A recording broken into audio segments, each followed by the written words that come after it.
You don't deserve a seat at this table. My mother didn't raise her voice when she said it. She didn't need to.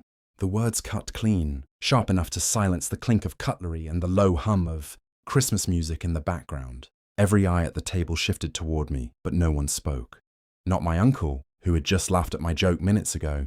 Not my cousin, who was still holding the plate I had paid for. I felt the heat of the room press against my skin, smelled cinnamon and roasted meat turning suddenly sour in my throat. The chair beneath me felt borrowed, temporary, like everything else. They'd taken for granted. I stood slowly, my glass steady in my hand, the only thing that didn't tremble. Then stop spending the money I earn. The words landed heavier than hers. And just like that, no one at the table could breathe. I'm the one they call quiet, like silence is a lack instead of a decision. The youngest in the family, the easiest to overlook, until something needs paying for. I built my life early, out of necessity, not ambition. While everyone else leaned on comfort, I learned how to stand without it. A part-time job turned into a full-time responsibility, then into something bigger, something stable, something they never asked about, but always benefited from. It started small, covering a bill here, sending money there. My mother never said thank you, just, it's what family does. Over time, that sentence became permission. Groceries, repairs, even this dinner, paid quietly, without acknowledgement. I didn't mind at first. It felt good to give. But giving, I learned, has a way of becoming expected. An expectation, when left unchecked, turns into entitlement. They spoke over me at the table, made decisions without me, joked about how lucky I was to be doing well, as if luck had anything to do with the nights I went without sleep.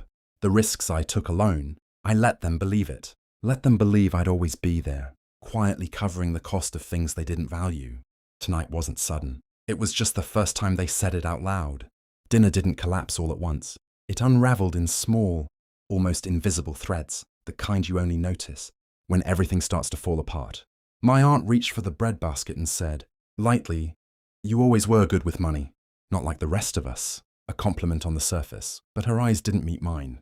They flicked instead toward my mother, like they were sharing a joke I wasn't part of. My cousin laughed under his breath. Yeah, must be nice. No real responsibilities, just stacking cash. He didn't look up from his plate when he said it, just pushed food around that I had paid for. I watched my mother sip her drink, her silence louder than anything else. She didn't correct them, didn't remind them whose account had covered the evening, whose name was on the transfers that kept things running when they couldn't.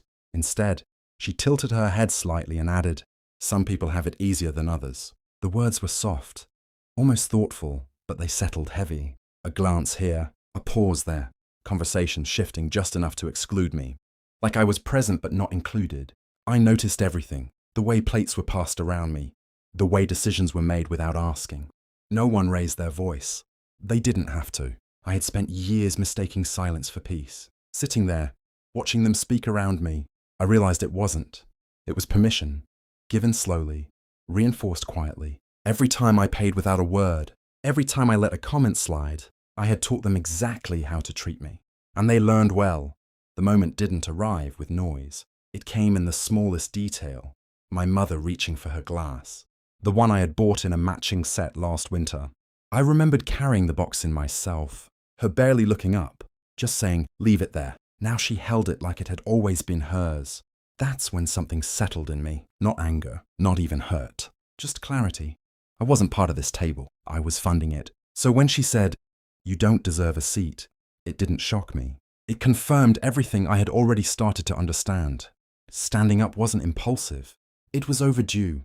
And when I said, "Then stop spending the money I earn," it wasn't a reaction. It was a decision. The kind you don't take back once it's made. I didn't argue after that. I didn't defend myself. Didn't wait for apologies that would only come dressed as excuses. I sat back down, finished my drink, and let the silence do what it does best. Reveal people. That night I went home and opened my laptop. Everything I had given them wasn't random.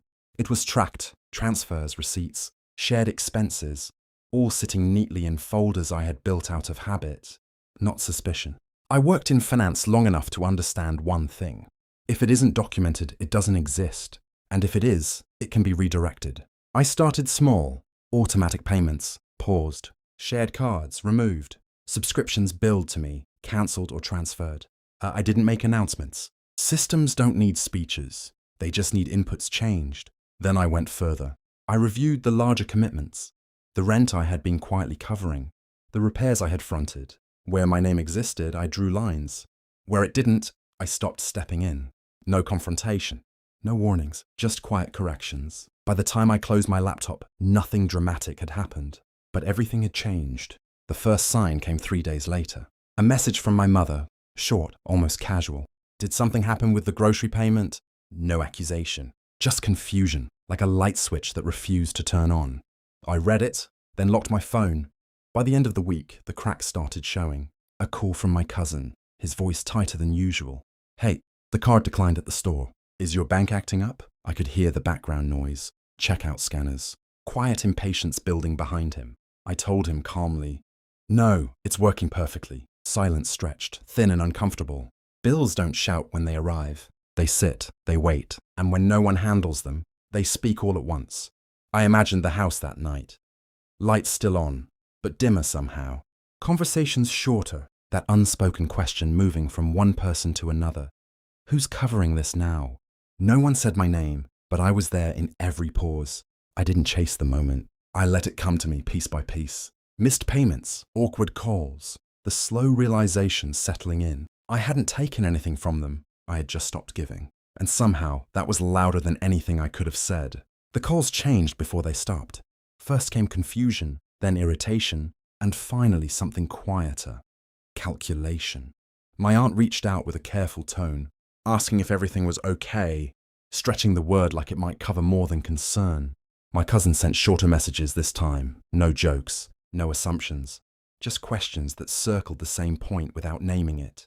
My mother waited the longest. When she finally called, her voice carried that familiar authority, but it wavered at the edges. You've made things difficult, she said, like inconvenience was the real offense. Not the words she'd thrown across the table, not the years behind them. I listened. I didn't interrupt, because for the first time, I could hear it clearly. This wasn't about me. It was about what I provided, and without that, the roles shifted. I wasn't the quiet one anymore. I was the missing piece. Reputation, I realized, is fragile when it's built on usefulness. The moment you stop being useful, people are forced to decide if you matter beyond that. That's where the real cost shows, not in money, in truth. And truth has a way of making everyone uncomfortable, especially when it arrives quietly and stays. Peace didn't arrive all at once. It came in small, unfamiliar moments. The absence of notifications, the quiet of evenings that belonged entirely to me, the realization that my worth no longer depended on being needed. I kept my distance, not out of anger but clarity. I answered when I chose to, spoke when it mattered, and stopped filling silences that weren't mine to fix. Over time, the calls became less frequent, the messages more careful. Boundaries, I learned. Teach people how to approach you or whether they can at all. I focused on what I had built, not what I had lost. Work felt lighter. Decisions felt cleaner. For the first time, my efforts stayed with me instead of disappearing into expectations. There was no grand apology, no dramatic reconciliation, just space. And in that space, something better grew. Self-respect, steady and unshaken. Maybe one day we'll sit at a table again. Maybe not. But if we do, it won't be because I paid for the seat. It will be because I chose to be there. And this time, I won't need anyone to tell me I belong.